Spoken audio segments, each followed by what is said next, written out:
இந்த அற்புதமான சிவாலயம் ஓசூரிலிருந்து ராயக்கோட்டை செல்லும் வழியில் மெற்றரை என்ற ஊரிலிருந்து 4 கிலோமீட்டர் தொலைவில் அமைந்துள்ளது. நிச்சயமாக எல்லோரும் சென்று சிவனை தரிசிக்க வேண்டும், இங்குள்ள அழகான இயற்கையான சூழலை ரசிக்க வேண்டும் என்ற நோக்கத்திற்காக இந்த வீடியோவை நாம் பதிவேற்றம் செய்திருக்கிறோம். நிச்சயம் உங்கள் எல்லோருக்கும் பிடிக்கும் என்று நம்புகிறேன். உங்களுக்கு பிடித்திருந்தால் எல்லோருக்கும் இதை நீங்கள் ஷேர் செய்ய வேண்டும், அவர்களும் இதை கண்டு களிக்க வேண்டும். நேரிலே சென்று பார்ப்பது மிகவும் நல்லதாக இருக்கும் என்று நம்புகிறேன்.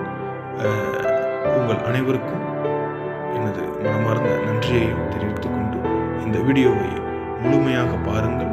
பிடித்திருந்தால் நேரில் சென்று சிவனையும் தரிசித்துவிட்டு இந்த இயற்கை அழகையும் ரசித்துவிட்டு வாருங்கள். நன்றாக இருக்கும். நன்றி.